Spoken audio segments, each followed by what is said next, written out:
21. sözün 2. makamı. Kalbin 5 yarasına 5 merhemi tazammun eder. Bismillahirrahmanirrahim. Rabbi a'udhu bike min hemezatiş şeyatin ve a'udhu bike Rabbi en yahdurun. Ey marazı vesveseyle müptela! Biliyor musun vesvesen neye benzer? Musibete benzer. Ehemmiyet verdikçe şişer, ehemmiyet vermezsen söner. Ona büyük nazarıyla baksan büyür, küçük görsen küçülür. Korksan ağırlaşır, hasta eder, hafetmezsen hafif olur, mahfi kalır. Mahiyetini bilmezsen devam eder, yerleşir. Mahiyetini bilsen, onu tanısan gider. Öyleyse, şu musibetli vesvesenin aksamı kesiresinden, kesirül vuku olan yalnız 5 vecini beyan edeceğim. Belki sana ve bana şifa olur. Zira şu vesvese öyle bir şeydir ki, cehil onu davet eder, ilim onu tard eder. Tanımazsan gelir, tanısan gider. 1. vecih 1. yara. Şeytan evvela şüpheyi kalbe atar. Eğer kalp kabul etmezse, şüpheden şetme döner. Hayale karşı şetme benzer bazı pis hatıraları ve münafi edep çirkin halleri tasvir eder. Kalbe eyvah dedirtir, ye'se düşürtür. Vesveseli adam zanneder ki, kalbi Rabbine karşı sui edepte bulunuyor. Müthiş bir helecan ve heyecan hisseder, bundan kurtulmak için huzurdan kaçar, gaflete dalmak ister, bu yaranın merhemi budur. Bak ey biçare vesveseli adam, telaş etme, çünkü senin hatırına gelen şetim değil, belki tahayyüldür. Tahayyülü küfür, küfür olmadığı gibi, tahayyülü şetim dahi şetim değildir. Zira mantıkça tahayyül, hüküm değildir. Şetm ise hükümdür. Hem bununla beraber o çirkin sözler, senin kalbinin sözleri değil. Çünkü senin kalbin ondan müteessir ve müteessiftir.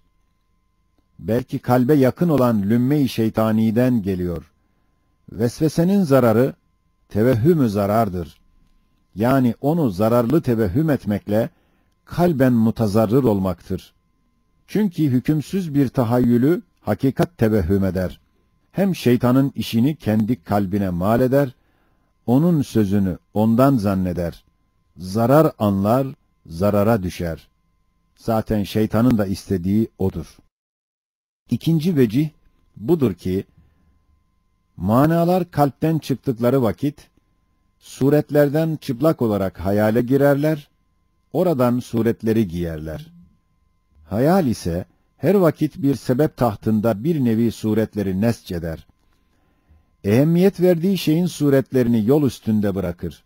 Hangi mana geçse, ya ona giydirir, ya takar, ya bulaştırır, ya perde eder. Eğer manalar münezzeh ve temiz iseler, suretler mülevves ve rezil ise giymek yoktur, fakat temas var. Vesveseli adam, teması telebbüsle iltibas eder. Eyvah der, kalbim ne kadar bozulmuş, bu sefillik, bu hisseti nefs beni matrud eder. Şeytan onun şu damarından çok istifade eder, şu yaranın merhemi şudur. Dinle ey biçare, nasıl ki senin namazın, edebi nezihanesinin vesilesi olan zahiri taharete, batnının batınındaki necaset ona tesir etmez ve bozmaz. Öyle de maani-i mukaddesenin suret-i mülevveseye mücavereti zarar etmez. Mesela sen ayat-ı ilahiyeyi tefekkür ediyorsun, birden bir maraz ya bir iştiha ya bevl gibi bir emri müheyyiç şiddetle senin hissine dokunuyor. Elbette senin hayalin devai illet ve kazay hacetin levazımatını görecek, bakacak, onlara münasip süfli suretleri nescedecek ve gelen manalar ortalarından geçecekler. Geçeceklere ne beis vardır, ne televvüs var ve ne zarar var ve ne hatar var. Yalnız hatar ise hasrı nazardır, zannı zarardır. 3. vecih budur ki, Eşya mabeyinlerinde bazı münasebat-ı hafiye bulunur. Hatta hiç ümit etmediğin şeyler içinde münasebet ipleri bulunur. Ya bizzat bulunur veya senin hayalin meşgul olduğu sanata göre o ipleri yapmış, onları birbiriyle bağlamış. Şu sırrı münasebettendir ki, bazen bir mukaddes şeyi görmek, bir mülevves şeyi hatıra getirir. Fenni beyanda beyan olunduğu gibi, hariçte uzaklık sebebi olan zıddiyet ise, hayalde sebebi kurbiyettir. Yani, iki zıttın suretlerinin cem'ine vasıta, bir münasebeti hayaliyedir. Bu münasebetle gelen tahattura, tedai efkar tabir edilir. Mesela sen namazda, münacatta, Kâbe karşısında, huzur-u ilahideyken, ayatı tefekkürde olduğun bir halde, şu tedai efkar, seni tutup en uzak malayaniyat-ı rezileye sevk eder. Senin başın, böyle bir tedai efkara müptela ise, sakın telaş etme. Belki intibaha geldiğin anda dön. Aman ne kusur ettim deyip tetkikle meşgul olup durma. Ta o zayıf münasebet, senin dikkatinle kuvvet peyda etmesin. Zira teessür gösterdikçe, ehemmiyet verdikçe, senin o zayıf tahatturun melekeye döner. Bir marazı hayali olur. Korkma, marazı kalbi değil. Şu nevi tahattur ise, galiben ihtiyarsızdır. Hususan hassas asabilerde daha galiptir.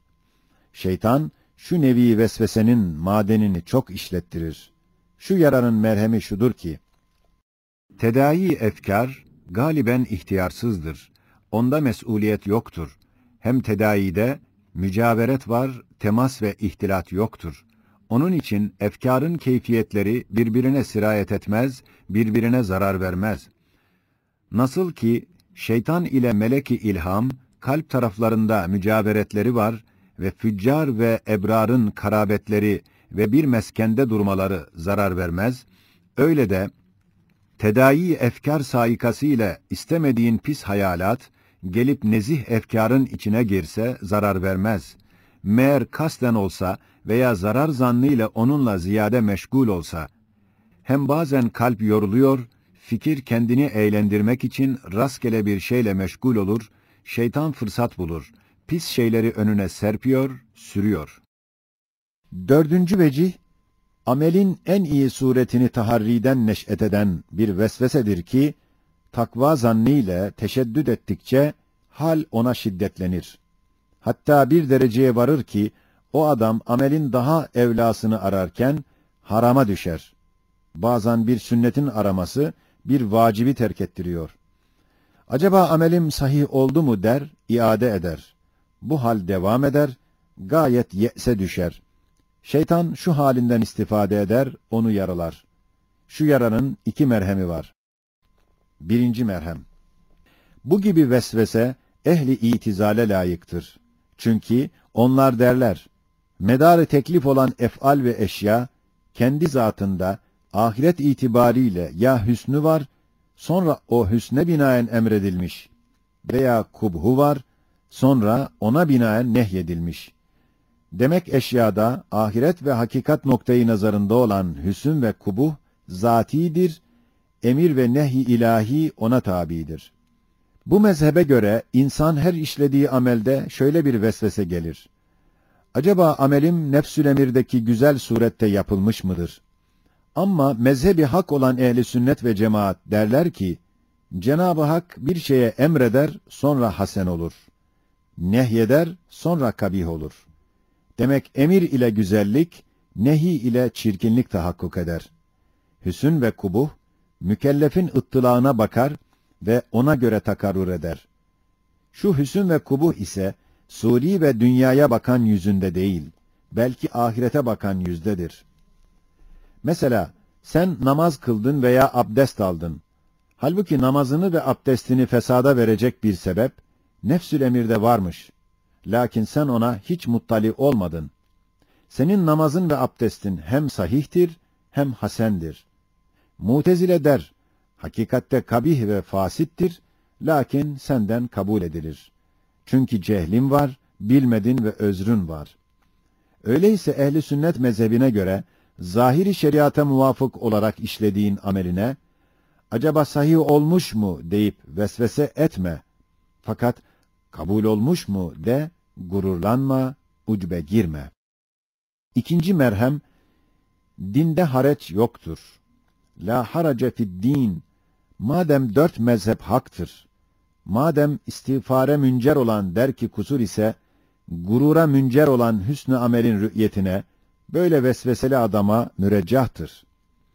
Yani böyle vesveseli adam, amelini güzel görüp gurura düşmektense, amelini kusurlu görse, istiğfar etse daha evladır. Madem böyledir, sen vesveseyi at, şeytana de ki, şu hal bir hareçtir. Hakikat-ı hale muttali olmak güçtür. Dindeki yüsre münafidir. Ed-dinu yusrun, la harace fid-din esasına muhaliftir. Elbette böyle amelim bir mezhebe hakka muvafık gelir. O bana kâfidir.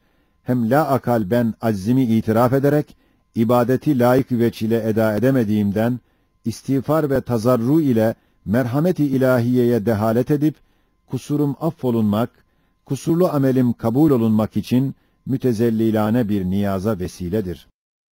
Beşinci vecih, mesail-i imaniyede şüphe suretinde gelen vesvesedir. Biçare vesveseli adam, bazen tahayyülü taakkul ile iltibas eder. Yani hayale gelen bir şüpheyi, akla girmiş bir şüphe tevehhüm edip, itikadına halel gelmiş zanneder. Hem bazen tevehhüm ettiği bir şüpheyi, imana zarar veren bir şek zanneder. Hem bazen tasavvur ettiği bir şüpheyi, tasdik-i akliye girmiş bir şüphe zanneder. Hem bazen bir emri küfride tefekkürü, küfür zanneder. Yani dalaletin esbabını anlamak suretinde kuvve-i müfekkirenin cevelanını ve tetkikatını ve bitarafane muhakemesini hilaf-ı iman zanneder.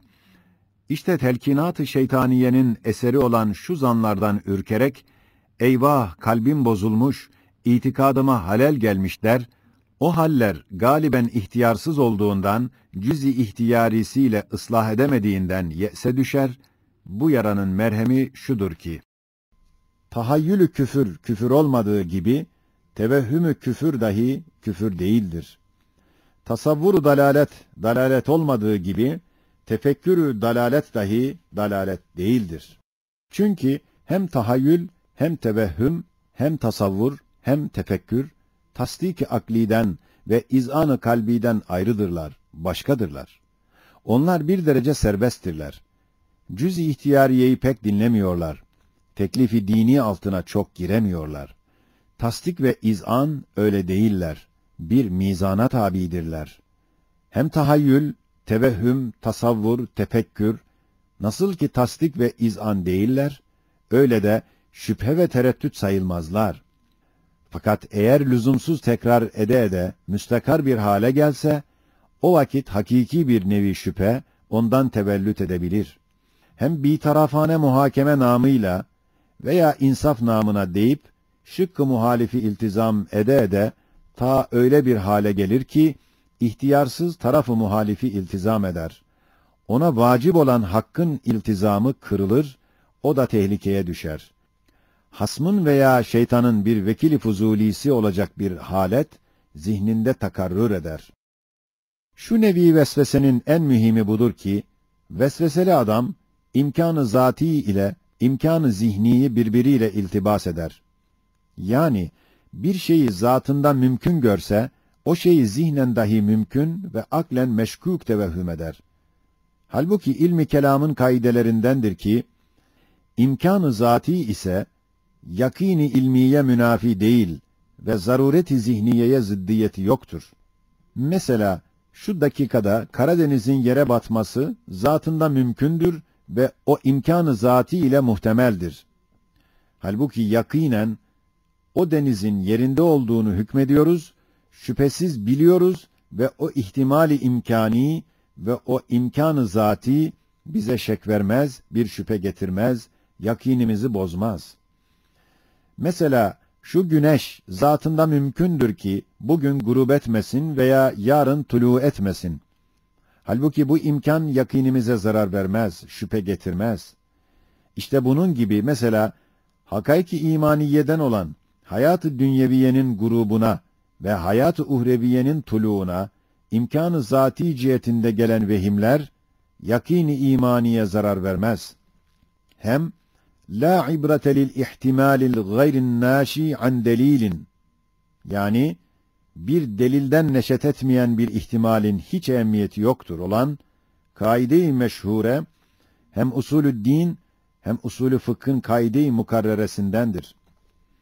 Eğer desen bu derece müminlere muzır ve müz'iç olan vesvese ne hikmete binaen bize bela olmuş? El cevap, ifrata varmamak hem galebe çalmamak şartıyla aslı vesvese teyakkuza sebeptir, taharriye dâidir, ciddiyete vesiledir. Lakaytlığı atar, tehavünü def eder. Onun için Hakim-i Mutlak şu dar-ı imtihanda, şu meydan-ı müsabakada bize bir kamçıyı teşvik olarak vesveseyi şeytanın eline vermiş, beşerin başına vuruyor.